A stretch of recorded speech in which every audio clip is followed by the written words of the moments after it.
The first sound of the day is not the call of a bird, but the groan of stressed metal. In the North African desert of late 1942, steel awakens with a sigh of thermal agony, contracting in the pre-dawn chill before the sun begins its relentless assault.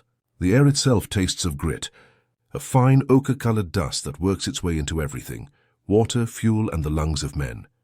For the tank crews of the Ariete Division, this landscape is not a battlefield of sweeping maneuvers, but a cramped, suffocating universe of 4 steel walls. Their world, the Fiat Ansaldo M1340, has less a weapon and more a furnace on tracks. Its riveted hull hot enough to blister exposed skin, its air thick with the metallic tang of diesel fumes and the faint, sour scent of fear. This existence breeds a peculiar kind of man, one who measures his life not in days, but in the revolutions of an engine and the integrity of a single weld. The camaraderie here is a bond of shared misery, forged in the claustrophobic darkness of the tank's interior. They are ghosts in a machine, their faces perpetually smeared with grease, their jokes dark and cynical. They call their M13s bare mobile coffins. It is a grim jest, a way to name the unspoken terror that hangs in the air with the dust. How can courage alone stand against an enemy whose very industrial might echoes in the superior roar of their engines, a sound that rumbles over the dunes like distant, approaching thunder? At the heart of one such crew is Sergeant Major Enzo Rossi. At 40, his face is a roadmap of desert campaigns, etched by the sun and the memory of men who did not survive the last sunrise. Enzo is a mechanic by soul and a soldier by trade. He understands the war not through the grand strategies of generals, but through the precise language of engine torque and ballistic physics. His loyalty is not to the distant douche, but to the 3 young faces that look to him from within the cramped confines of their tank. He carries the weight of their survival on his shoulders, a burden far heavier than any military order. His fatal flaw, if it can be called one, is an unshakable respect for competence, for a well-machined part, a clean weld, a design that works. The rhythm of heat and waiting is broken by an unnatural stillness. During a lull near El Alamein, a prize falls into their hands. A British Churchill Mercader tank, captured and silent. It sits on the sand like a beached leviathan, its track shattered by a lucky shot, but its body almost entirely intact.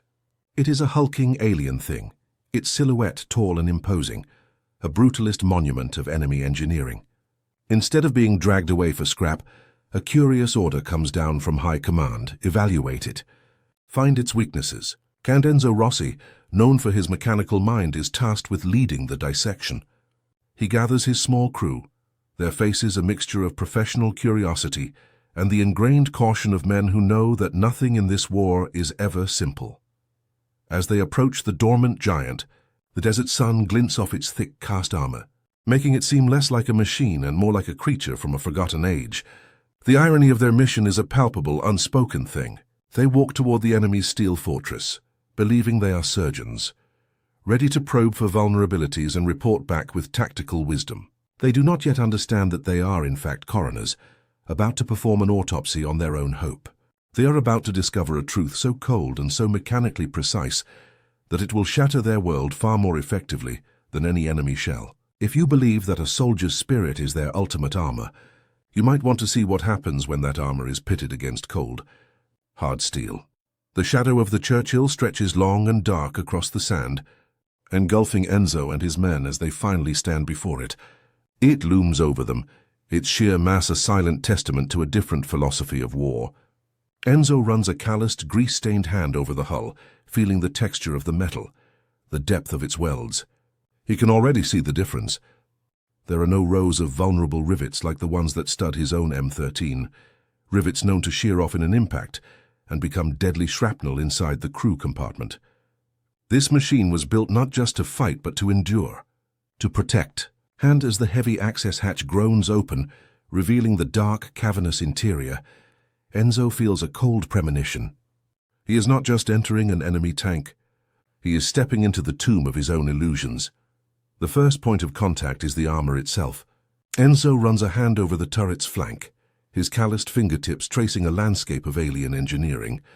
The steel is thick, cast in a single formidable piece, its surface impossibly smooth compared to the patchwork of plates on his M13, where his own tank is stitched together with rows of protruding rivets, each one a potential projectile, waiting to be punched inward by an enemy shell. This machine is seamless, a monolithic shell of defiance. He presses his ear against the metal, warmed by the desert sun, and taps it with his knuckles. The sound is a deep, resonant thud, a sound of substance and integrity. It doesn't ring with the hollow, nervous vibration of his own mobile coffin. It feels less like a vehicle and more like a piece of a fortress, designed not just to deal death but to absorb it with contemptuous ease. His young loader, Gianni, finds the heavy circular hatch on the turret. It takes their combined effort to lift it, the hinge moving with a well-oiled hydraulic smoothness that speaks of precision manufacturing. As it swings open, it doesn't rattle or groan. It sighs, revealing a dark, cavernous space within. The air that escapes doesn't carry the familiar, acrid stench of stale sweat and diesel. It smells clean, almost sterile, like a workshop rather than a battlefield. Peering inside, they are struck by an impossible sense of volume. It is not a cramped, claustrophobic box where men are forced to contort around machinery, but a compartment designed with the human form in mind. The space itself is a statement, a testament to a philosophy that saw the crew not as expendable components, but as valuable assets to be protected and kept effective. Inside, the illusion of a fair fight evaporates completely. The gunner, a lanky boy named Pietro, settles into his station, and his breath catches in his throat. He looks through the main periscope, and for the first time in his military career, he sees the desert without a yellow, dusty haze. The optics are crystal clear, the field of view wide and generous, a panoramic window to the world of his enemies. His own periscope offers a narrow, distorted slit, a view that makes him feel like a man peering through a keyhole at his own executioner. Here the gunner is a hunter, given the tools to see, to aim, to dominate. Pietro runs a finger over the simple, robust breech of the 6-pounder gun. It is a mechanism of brutal efficiency, built for rapid, reliable use in the heat of combat, a world away from their own often temperamental cannon. Enzo moves to the driver's position, his mechanic's eye absorbing every detail. The controls are logically placed. The seat has a measure of padding, but it is something else that stops him cold. He looks down and sees it by his feet, a dedicated escape hatch. He then looks around the interior. There is one for the commander, one for the gunner, one for the loader. A pathway to survival for every man inside. The realization hits him with the force of a physical blow. Their M13-40 had one main hatch, turning any emergency evacuation into a desperate, panicked scramble over one another. The Churchill's design acknowledged a fundamental truth of armored warfare. Tanks get hit. Men need to get out. This simple feature wasn't a luxury. It was a declaration that the life of the soldier inside was worth the extra steel and engineering. He moves deeper into the hull, his flashlight beam cutting through the gloom, and finds what he is looking for, the welds. They are perfect, deep, clean, and consistent. They bind the machine's plates with the artistry of a master craftsman. He thinks of the shoddy, inconsistent seams on some of their own tanks, rushed out of factories struggling with wartime shortages. He sees where an Italian anti-tank round had struck the Churchill's side. The impact crater is shockingly shallow, a mere dent, a superficial pockmark on the thick hide of the beast. He explains in a low, somber voice to his crew how their own rivets would have sheared off from such a blow, turning the inside of their tank into a storm of red-hot shrapnel. They were not just outgunned. They were fundamentally betrayed by their own construction. A heavy silence settles within the steel beast, thicker than the dust outside.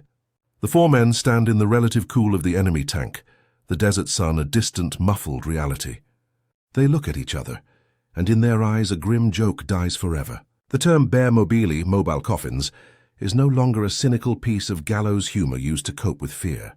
It has been transformed in the space of an hour into a precise technical assessment. They are not warriors in a flawed but noble machine.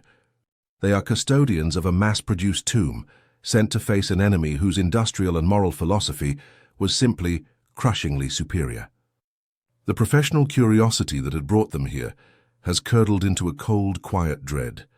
The enemy was not just the man in the other tank. It was the man who had built theirs. Enzo's attention is drawn to the radio set, mounted near the commander's station. He runs a gloved finger over the insulated wiring, neatly bundled and secured, unlike the chaotic tangle of exposed cables in his own tank that often shorted out from the constant vibration. He turns a solid bakelite knob. Instead of the familiar hiss and crackle of his own Magneti Morelli set, a clean, potent silence fills the space, waiting for a voice. He imagines the clarity of the commands received through this device, the seamless coordination it would allow. For his crew, communication was a battle in itself, a shouting match against the engine's roar and the radio's static. Here in this silent machine, he senses a network, a web of command and control that was as much a weapon as the cannon. They were fighting not just steel, but a superior nervous system, a system that allowed its parts to think and act as one, while they were often left isolated, deaf and blind in the storm. He directs his driver, a quiet man named Marco, to examine the exterior. Marco slides under the massive hull and lays a hand on the suspension. He calls out, his voice muffled, describing the robust, independent coil springs, each component over-engineered and protected. Enzo needs no explanation.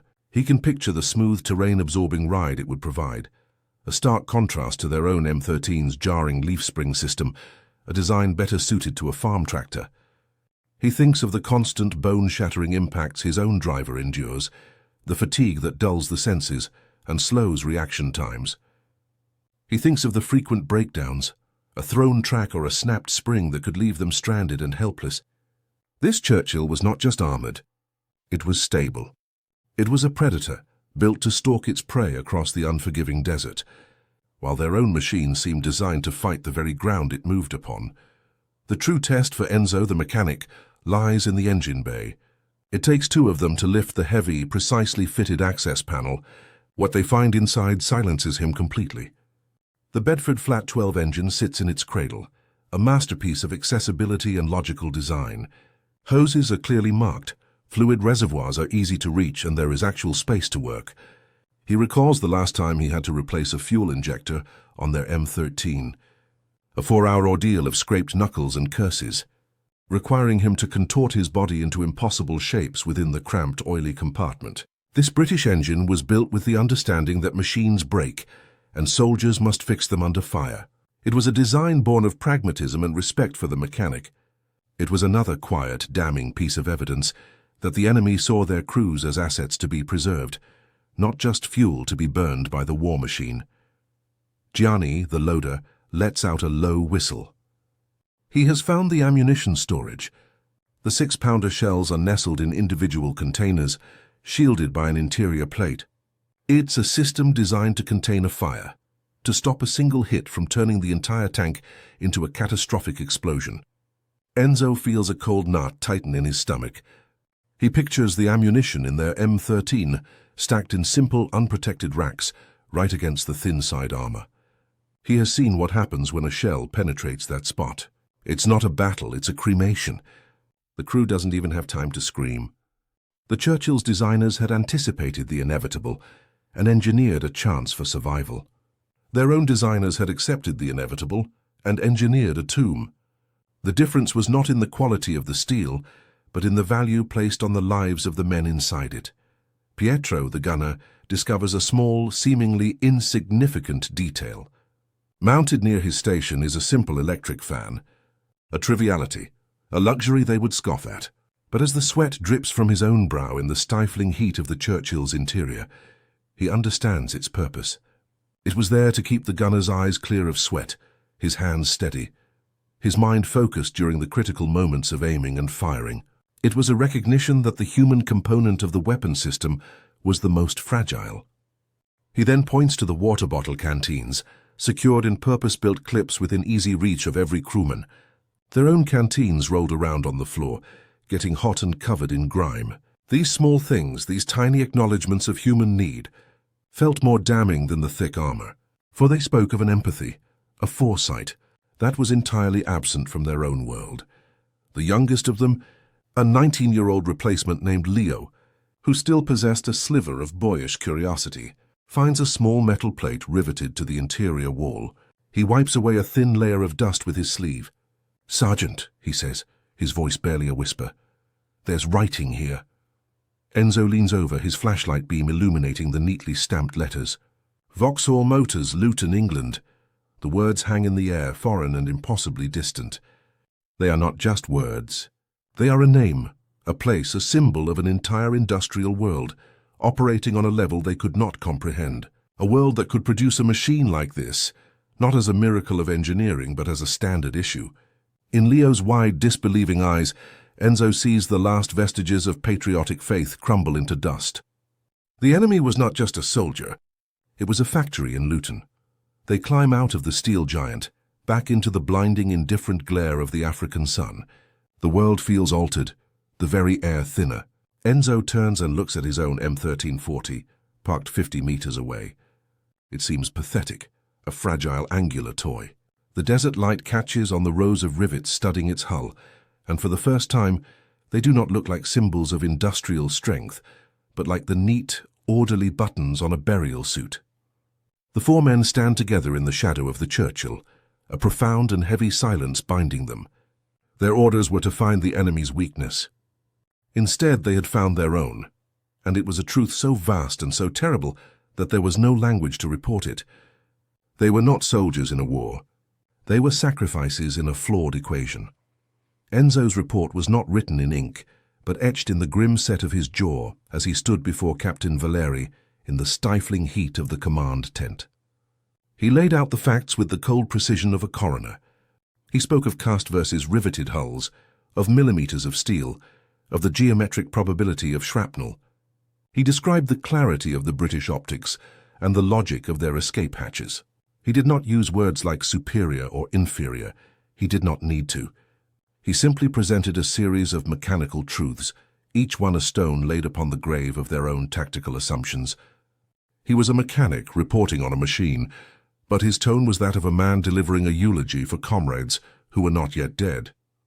He concluded not with an opinion, but with a number, the measured thickness of the Churchill's frontal armor, a figure that made their own anti-tank shells seem like pebbles thrown against a fortress wall. Captain Valeri listened, his face a mask of rigid impatience. He was a political soldier, a man who understood war through slogans and maps, not through metallurgy. He waved a dismissive hand, as if to brush away the uncomfortable physics of it all. "Sergeant," he said, his voice tight with irritation, "your task was to find weaknesses, not to write an ode to British engineering. Are you suggesting their machines are unbreakable?" He saw not a vital intelligence report, but a failure of morale. He saw a good soldier succumbing to the desert's oppressive fatalism. "Your men look to you for strength, Rossi, not for technical excuses. Find a vulnerability, a blind spot, something I can use. This report is useless. It sounds like you want to surrender to their factories." The accusation hung in the dusty air, a direct challenge not to Enzo's findings but to his loyalty. Leaving the tent, Enzo felt a surge of cold, clarifying anger. The captain's denial was not stupidity. It was a survival mechanism for the entire chain of command. To acknowledge the truth of the Churchill would be to acknowledge that the war they were fighting was a lie, a cynical expenditure of men in machines that were little more than fiscal compromises. He walked back toward his M13, its familiar angular form now looking alien and malevolent. It was no longer his tank. It was his indictment. He ran a hand over the prominent rivets on its side, each one feeling like the head of a nail hammered into his own coffin.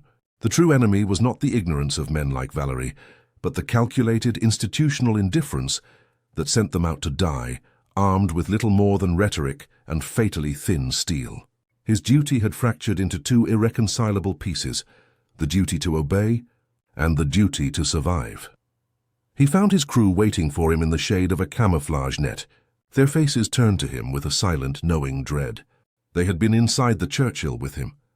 They had felt the thick steel, peered through the clear periscopes and counted the escape hatches. They needed no summary of his meeting with the captain.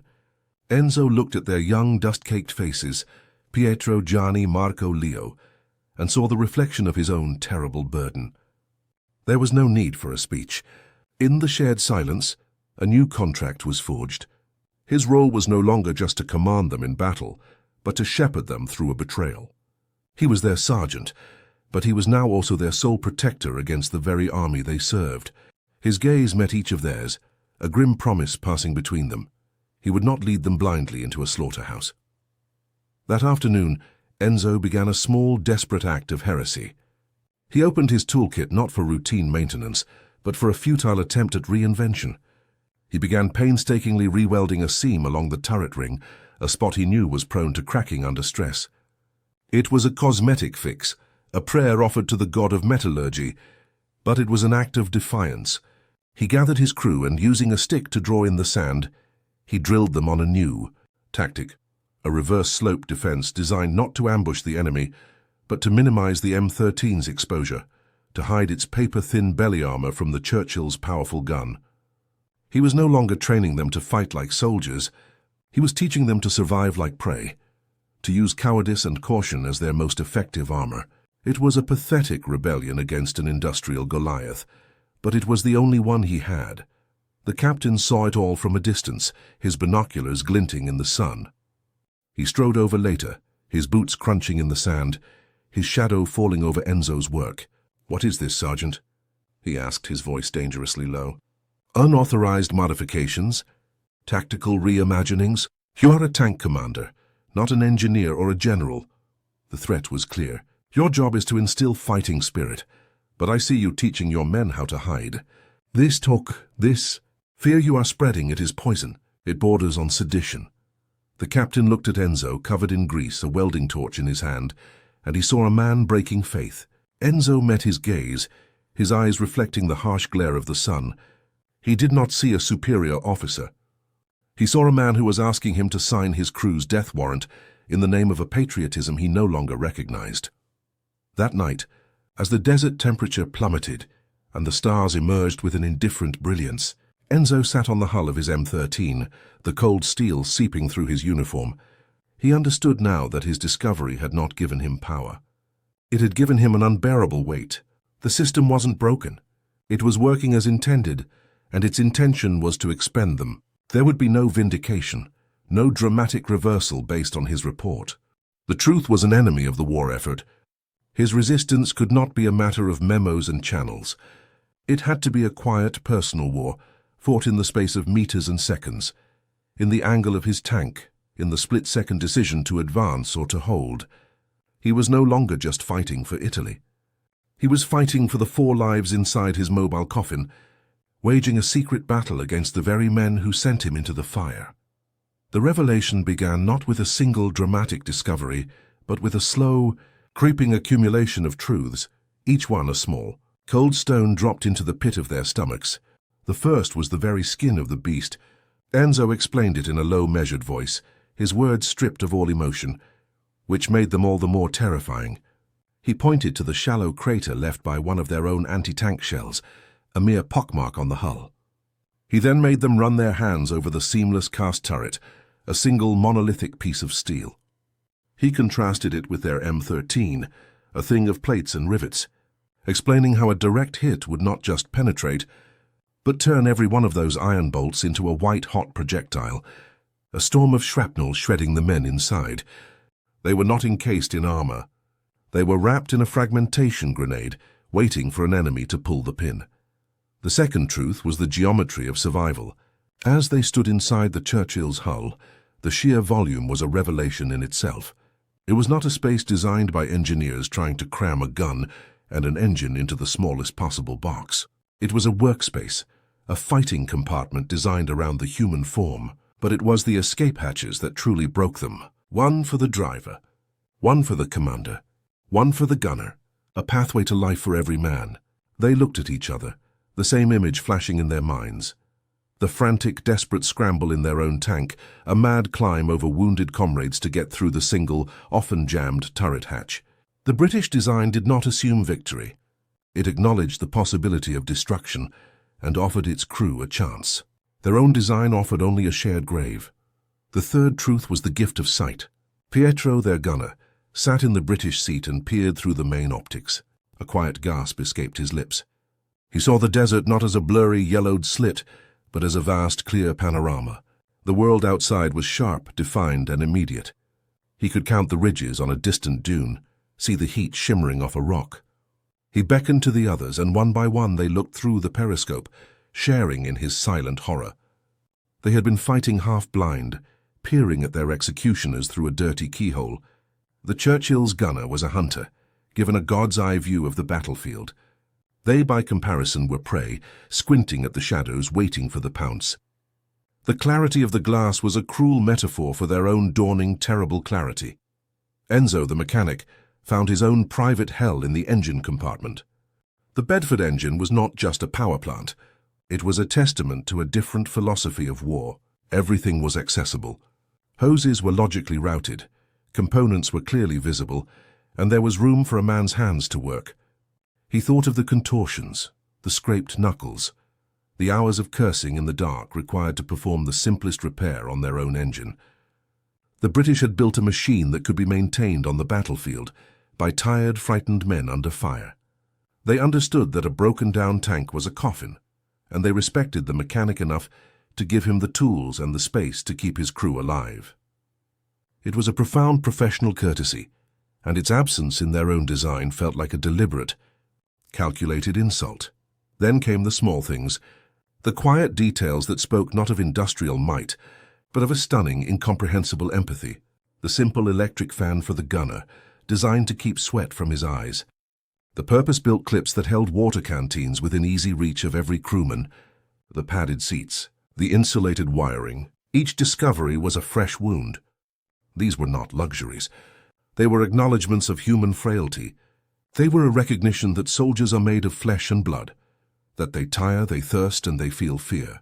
Their own M13 was a machine devoid of such considerations. It was an iron box that treated its human components with the same indifference it showed to its gears and pistons. The enemy, it seemed, cared more for the lives of its soldiers than their own commanders did. Standing together in the gloom of the Churchill's hull, the pieces clicked into place. All the cynical jokes, the gallows humor about their bare mobili, their mobile coffins, fell away. The laughter died, replaced by a cold, silent understanding. The nickname was not a joke. It was not an exaggeration. It was a precise technical specification. They were not soldiers in a flawed machine. They were the disposable ammunition for a strategy that had already accepted their deaths. The disparity was not a matter of a slightly thicker plate or a slightly better gun. It was a fundamental philosophical chasm between a nation that built tanks to protect its soldiers and one that built tanks to fill a quota, sacrificing the men inside on the altar of production numbers. The discovery was complete, the how laid bare in every weld, every periscope and every escape hatch. But as the technical reality settled over them, it gave birth to a far more monstrous question. Why? Why would their own leaders, their own countrymen, send them into this furnace in a machine they had to know was a D-trap? The silence in the tank was no longer just the absence of engine noise. It was the silence of men who had just realized that the enemy in the opposing tank was perhaps the lesser threat. The greater, more terrifying enemy was the cold, indifferent logic of the men who had signed the blueprints for their coffins, a world away in a Roman ministry. They had come seeking a weakness in the enemy's armor, and had instead found a fatal flaw in their own faith. It was the boy, Leo, who found the final piece of the puzzle. 19 years old, his face still holding the ghost of a softness the desert had not yet scoured away, he ran a hesitant hand along an interior wall. His fingers, smudged with grease, stopped on a small rectangular metal plate. Wiping away the fine layer of dust, he squinted in the gloom, his voice barely a whisper as he read the stamped lettering. "Vauxhall Motors," he murmured, the foreign syllables sounding strange and alien on his tongue. "Luton, England." The words hung in the thick, still air, a simple, mundane detail that carried the crushing weight of an entire world. It wasn't a military secret or a technical specification. It was a name, a place, a signature from a distant, efficient, and impossibly superior reality. Enzo did not look at the plate. He looked at the faces of his men one by one. He watched as the last remnants of cynical bravado drained from their eyes, replaced by a pure, unadulterated, and terrifying understanding. In that shared silent moment, the grim joke they had lived by for months finally died. Per mobili, mobile coffins. It was no longer a piece of gallows humor, a cynical shield against fear. It was a factory specification. It was a blueprint. The Churchill was not a superior weapon. It was a different moral statement. And their M13 was its antithesis, a machine built not on the principle of survival, but on the grim acceptance of their expenditure. The truth, in all its cold mechanical clarity, settled over them. They were not just soldiers fighting a war. They were the predetermined casualties of an industrial equation they could never solve. He closed his eyes, the heavy steel hatch above him blotting out the desert sun. The world outside, with its distant rumbles and shimmering heat, fell away. In the sudden, profound darkness of his own mind, he heard the echo of every future order he would be forced to give. Avanti, forward. The word, once a call to courage, was now a death sentence. His entire being fractured. The soldier, bound by duty and oath, was at war with the mechanic who understood the fatal physics of their situation, but both were now subservient to the father, the protector who looked at the young faces around him and saw only sons. The weight that crashed down upon him was not the fear of battle, but the unbearable burden of this knowledge. How do you lead men to their deaths when you know, with the certainty of a physicist, that their sacrifice is not a risk, but a design? Feature? The enemy was no longer a shape seen through a dusty periscope. It was not the faceless British crewman who would operate this very tank, or the distant general who drew lines on a map. The true enemy was a far more insidious and intangible thing. It was the cold logic of a ministry in Rome, the hubris of a designer who prioritized production quotas over human life, the cynical calculus of a nation that had sent them to fight a war of industry with the tools of a bygone age. This Churchill tank was not a weapon they were meant to fight. It was a judgment. It was the physical manifestation of a betrayal that had been signed and sealed in triplicate long before they ever set foot in the desert. They were not fighting a foreign army. They were fighting the consequences of their own country's fatal compromises. A profound silence descended within the steel hull, a quiet so deep it felt heavier than the armor surrounding them. They stood in the belly of the beast, but the beast was not this machine. The beast was the truth itself, a creature of cold iron and undeniable fact. In that moment, the war of nations, of ideologies, of flags became meaningless. There were only men in metal boxes. But one box was designed by engineers who saw the men inside as a precious, irreplaceable asset to be shielded and preserved. The other was designed by accountants. The great defining chasm of their war was not political, but philosophical. It was the gap between empathy and indifference, between a design that offered a chance and one that offered only a ceremony of death. Enzo was the first to move. His limbs felt heavy, ancient, as he pushed himself toward the hatch. He climbed out, followed by his crew, emerging from the dark tomb of their illusions back into the blinding, indifferent glare of the African sun. The world outside had not changed, but their perception of it was shattered forever. The desert was no longer just a battlefield. It was a vast, open grave waiting to receive them. Enzo turned and looked at his own M1340, 50 meters away. The familiar angular machine now seemed pathetic and alien, a sarcophagus masquerading as a tank. He met the eyes of his men, and in their shared, silent gaze, a new, unspoken mission was forged. It was no longer about victory. It was about survival. It was about finding a way to cheat the fate that their own side had so carefully engineered for them. The sun bleeds across the horizon, painting the western sky in hues of bruised purple and dying orange. The desert, which had been a furnace, all day begins to exhale its heat, and a profound, chilling cold rises from the sand. Enzo and his men do not speak as they walk back to their M1340. The machine waits for them, its familiar silhouette now a source of deep and abiding dread. In the twilight, its angular lines seem sharper, more skeletal. Its riveted hull, once a symbol of their shared struggle, now looks like a crudely stitched wound. They had left that morning as soldiers, cynical but dutiful, to probe the enemy for weakness. They return as condemned men, having discovered the precise architecture of their own tomb. The silence between them is not empty. It is filled with the weight of unspoken eulogies for the lives they are still living.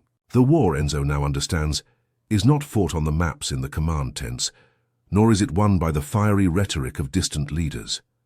It is a war of physics and metallurgy, of torque and tensile strength, of industrial capacity and logistical grace. The courage of a soldier, however immense, cannot reinforce a plate of steel that is 5 centimeters too thin.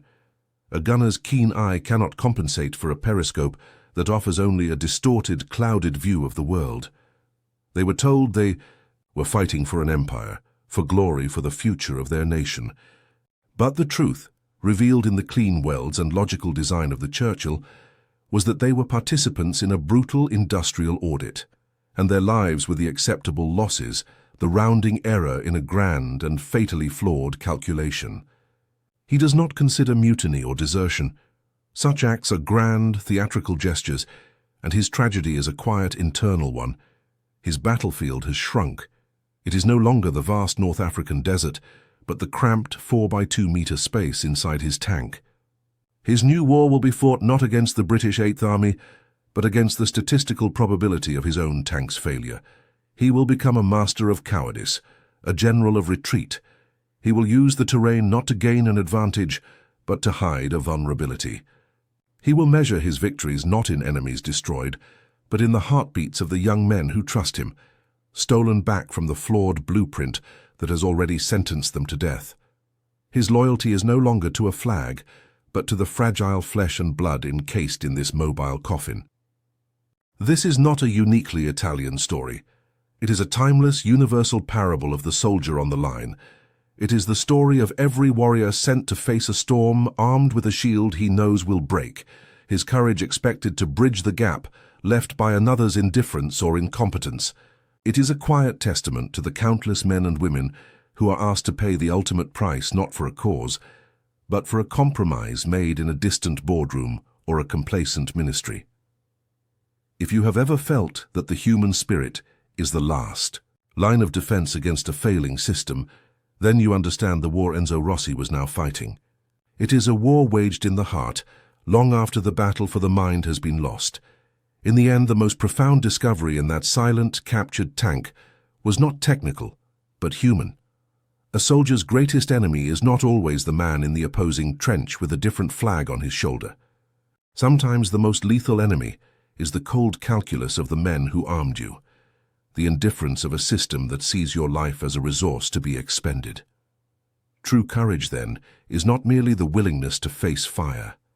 It is the strength to advance when you know with absolute certainty that you have been betrayed by the very machine that was meant to be your armor, and to find a reason to fight for the man next to you when all other reasons have turned to dust. As darkness finally claims the desert, Enzo places a calloused hand on the cold hull of his M13-40.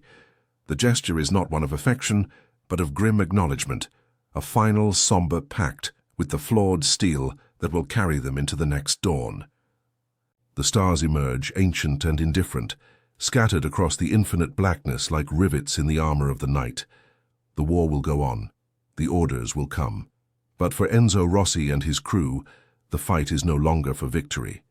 It is for a single precious and defiant sunrise, an act of rebellion against the tomb they are forced to call home.